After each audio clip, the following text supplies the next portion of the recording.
Hi friends, இன்றைக்கி சப்பாத்தி, இட்லி, தோசைக்கெல்லாம் ஏற்ற மாதிரி அருமையான சுவையில் டக்குன்னு செய்யக்கூடிய ஒரு குருமா ரெசிபி தான் பார்க்க போகிறோம். வாங்க எப்படி செய்கிறதுன்னு பார்க்கலாம்.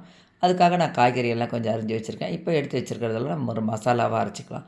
காரத்துக்கு தகுந்த மாதிரி பச்சை மிளகாய், கொஞ்சம் சோம்பு, கொத்தமல்லி, தேங்காய் பேஸ்ட்டாக அரைச்சி வச்சுக்கலாம். ஒரு குக்கரில் கொஞ்சமாக எண்ணெய் ஊற்றிருக்கேன். பட்டை, லவங்கம், ஏலக்காய் சேர்த்து பொரிஞ்சதுக்கப்புறம் நம்ம எடுத்து வச்சுருக்க வெங்காயம், தக்காளி சேர்த்து நல்லா வதக்கி விட்டுடலாம்.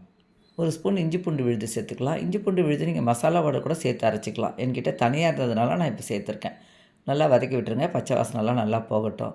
இப்போ நம்ம அரிஞ்சு வச்சுருக்க காய்கறியெல்லாம் சேர்த்துக்கலாம். இது கூட உருளைக்கிழங்கு கூட நீங்கள் சேர்த்துக்கலாம். என்கிட்ட உருளைக்கிழங்கு இல்லாததுனால நான் சேர்க்கல. மீல் மேக்கர் இந்த மாதிரி உங்களுக்கு பிடிச்ச காய்கறி எது வேணால் சேர்த்துக்கலாம். குருமாவுக்கு தேவையான உப்பு சேர்த்து நல்லா கலந்து விட்டுடுங்க. இந்த குருமா நம்ம காலை நேர வேலை அவசரத்தில் டக்குன்னு செய்திடலாம். டேஸ்ட்டு பார்த்திங்கன்னா சூப்பராக இருக்கும். மீதம் குருமா இருந்தால் நம்ம சப்பாத்தி கூட நைட்டு யூஸ் பண்ணிக்கலாம். இப்போ நல்லா காய்கறி வதங்கினதுக்கப்புறமா நம்ம அரைச்சி வச்சுருக்க தேங்காய் மசாலா சேர்த்து கூட கொஞ்சம் தண்ணியும் கலந்துக்கோங்க. குருமா உங்களுக்கு எந்த பதத்துக்கு வேணுமோ அந்த அளவுக்கு தண்ணி ஊற்றி அட்ஜஸ்ட் பண்ணிக்கோங்க. இப்போ நம்ம குக்கர் மூடி வச்சிடலாம். வெயிட் போட்டுட்டு ஒரு 3 விசில் விடுங்க. காய்கறி நல்லாவே வெந்துடும். நம்ம சேனலில் வர வீடியோஸ் பிடிச்சிருந்ததுன்னா லைக் பண்ணி சஞ்சய் நான் வ்ளாக் சேனலை சப்ஸ்கிரைப் பண்ணிக்கோங்க. இப்போ குக்கரை திறந்து பார்க்குற குருமாவோட வாசனை அவ்வளோ சூப்பராக இருக்குங்க.